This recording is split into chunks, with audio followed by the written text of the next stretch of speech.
नमस्कार students, welcome back to optometry made easy channel. आज हम बाइनोकुलर विजन के एक बहुत ही इम्पोर्टेंट टॉपिक फ्यूजन को डिटेल में समझेंगे। अगर आपको कभी ये क्वेश्चन पूछा गया हो कि हम दोनों आंखों से देखते हुए भी एक ही इमेज क्यों देखते हैं, डबल इमेज क्यों नहीं दिखाई देती, तो इसका आंसर है फ्यूजन। फ्यूजन के बिना बाइनोकुलर सिंगल विजन पॉसिबल नहीं है और डेप्थ परसेप्शन भी नहीं हो सकती। इस वीडियो में हम फ्यूजन की डेफिनेशन, रिक्वायरमेंट, टाइप, वर्जन, स्रोत, रिपेड, प्यूमन फ्यूजनल एरिया, होरोप्टर, स्टोप्सिस सबको कवर करेंगे, तो वीडियो को एंड तक जरूर देखें। तो चलिए शुरू करते हैं। What is fusion? Fusion binocular vision का एक न्यूरोलॉजिकल प्रोसेस है। Definition: fusion is the process by which the brain combine image from both I into a single visual perception. Simple language में कहे तो जब दोनों आंखों से आने वाली इमेज को ब्रेन मिलाकर एक इमेज बना देता है, उसे फ्यूजन कहते हैं। इसी वजह से हमें एक ही ऑब्जेक्ट सिंगल दिखाई देता है।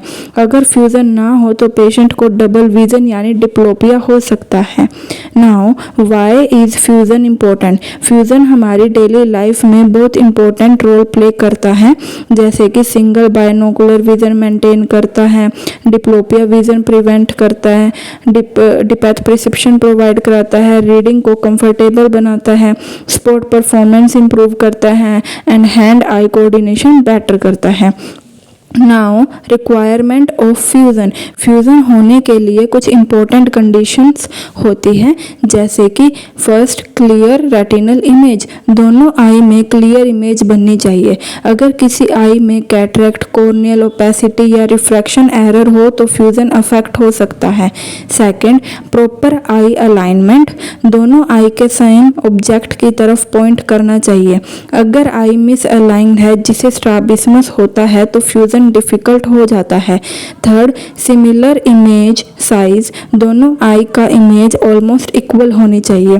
अगर इमेज साइज में डिफरेंस हो तो अनाइसोकोनिया डेवलप होती है, जो फ्यूजन को डिस्टर्ब करती है। Fourth, corresponding retinal point. Object की इमेज दोनों आई के कॉरस्पॉन्डिंग रेटिनल पॉइंट पर फॉल करनी चाहिए, तभी ब्रेन उन इमेज को फ्यूज कर पाता है। Now type of fusion. Fusion को मेनली दो पार्ट में डिवाइड किया जाता है। First, sensory fusion. Sensory fusion brain level पर होती है। रेटिना से सिग्नल्स विजुअल कॉर्टेक्स तक जाते हैं और ब्रेन उन्हें कंबाइन करके सिंगल परसेप्शन बनाता है। ये प्योरली न्यूरोलॉजिकल प्रोसेस है। Important point, sensory fusion cortical process से होती है।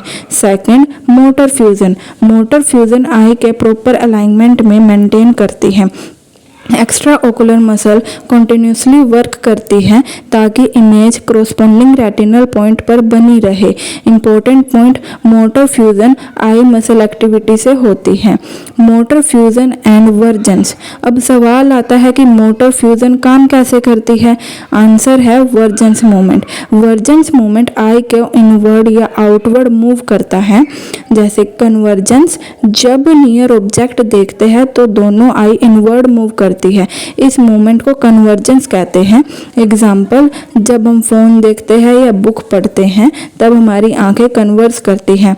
Second, divergence. जब हम डिस्टेंस ऑब्जेक्ट देखते हैं तो आई आउटवर्ड मूव करती है। इस मूवमेंट को डाइवर्जेंस कहते हैं। एग्जाम्पल, कहीं बिल्डिंग को देखना या किसी दूर खड़े पेड़ को देखना। फ्यूजनल वर्जेंस। फ्यूजनल वर्जेंस एक इम्पोर्टेंट मैकेनिज्म है जो रेटिनल डिस्पैरिटी को कंपनसेट करता है और बाइनोकुलर सिंगल विजन मेंटेन करता है। Now positive fusional vergence. Positive fusional vergence ability को रिप्रेजेंट करता है। इसे बेस आउट प्रिज्म के थ्रू मेजर किया जाता है। Now negative fusional vergence. Negative fusional vergence diverging ability को रिप्रेजेंट करता है। इससे बेस इन प्रिज्म के थ्रू मेजर किया जाता है। Now Worth 3 grade of binocular vision. Worth ने बाइनोकुलर विजन को 3 ग्रेड में क्लासिफाई किया है। Grade 1 simultaneous perception. ये बाइनोकुलर विजन की सबसे बेसिक लेवल है। ब्रेन दोनों आई की इमेज को एक साथ रिसीव करता है। Example, bird and cage test. एक आई बर्ड देखती है, दूसरी आई केज देखती है। पेशेंट बर्ड को केज के अंदर देखता है। Grade 2 fusion. इस स्टेज पर ब्रेन दोनों इमेज को कंबाइन करके एक इमेज बनाता है। ये एक्चुअल फ्यूजन स्टेज है। ये बाइनोकुलर सिंगल विजन प्रेजेंट होती है। Now grade 3 स्ट्रोप्सिस। ये बाइनोकुलर विजन का हाईएस्ट लेवल है। इस स्टेज पर डेप्थ परसेप्शन डेवलप होता है। इसी वजह से हम 3D वर्ल्ड को रिसीव कर पाते हैं। अब जानेंगे central and peripheral fusion. Fusion को लोकेशन को बेस पर ही डिवाइड किया जाता है, जैसे कि central fusion. Central fusion macular area से रिलेटेड होती है। ये प्रेसिज बाइनोकुलर विजन प्रोवाइड करती है। रीडिंग और फाइन वर्क के लिए इम्पोर्टेंट होती है।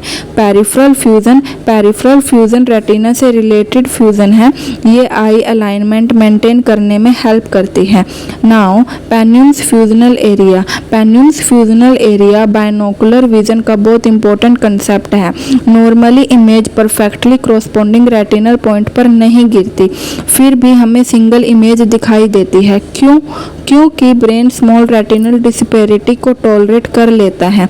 अगर डिस्पेरिटी पेन्यून्स एरिया के अंदर हो तो ब्रेन इमेज को फोकस कर देता है। Importance of Panum's area. Single binocular vision maintain करती है। स्मॉल आई मूवमेंट टॉलरेट करती है। डायप्लोपिया को प्रिवेंट करती है एंड कंफर्टेबल विजन प्रोवाइड करती है। Fusion and होरोप्टर। होरोप्टर एक इमेजिनरी सरफेस है। होरोप्टर पर प्रेजेंट ऑब्जेक्ट की इमेज कॉरस्पॉन्डिंग रेटिनल पॉइंट पर बनती है, इसीलिए होरोप्टर पर ऑब्जेक्ट इजीली फ्यूज हो जाता है। ये इंपॉर्टेंट क्वेश्चन है for viva. Fusion and stereopsis depth perception का नाम है। दोनों आई वर्ल्ड को थोड़ा डिफरेंट एंगल से देखती है। ब्रेन इज स्लाइटली डिफरेंस को एनालाइज करता है। इसी प्रोसेस से डेप्थ परसेप्शन जनरेट होती है। Without fusion stereopsis can not occur. Fusion reserve extra vergence power होती है जो बाइनोकुलर सिंगल विजन मेंटेन करने में हेल्प करती है। अगर फ्यूजन रिजर्व लो हो तो पेशेंट सिम्टम एक्सपीरियंस कर सकते हैं, जैसे eye strain, headache, blurred vision, reading difficulty and visual fatigue. Now clinical test of fusion. अब बात करते हैं फ्यूजन के इम्पोर्टेंट क्लिनिकल टेस्ट की। First, Worth 4 dot test. Fusion suppression और डिप्लोपिया डिटेक्ट करने के लिए यूज होता है। साइनेप्टोफोर फ्यूजन को इक्विवेलेंट और ट्रेन करने के लिए यूज किया जाता है। Bagolini striated lens test natural viewing condition में बाइनोकुलर विजन असेस करता है। प्रिज्म बार टेस्ट फ्यूजनल वर्जेंस रिजर्व मेजर करता है। And condition affecting fusions. कुछ कंडीशन फ्यूजन को डिस्टर्ब कर सकती है, जैसे कि स्ट्राबिस्मस आई मिस अलाइनमेंट फ्यूजन को ब्रेक कर देती है। Amblyopia poor retinal image quality fusion को रिड्यूस करती है। अनाइसोकोनिया दोनों आई की इमेज साइज डिफरेंट होने पर फ्यूजन डिफिकल्ट हो जाता है। Cranial nerve palsy extra ocular muscle weak हो जाती है और फ्यूजन डिस्टर्ब हो सकता है। अगर आपको मेरी वीडियो यूजफुल लगी हो तो प्लीज़ लाइक शेयर करें। ऑप्टोमेट्री मेड इजी को सब्सक्राइब करें। Handmade short exam important notes पाने के लिए Instagram page optometry made easy को फॉलो करें। मिलते हैं नेक्स्ट टॉपिक स्ट्रोप्सिस के साथ। Thank you so much.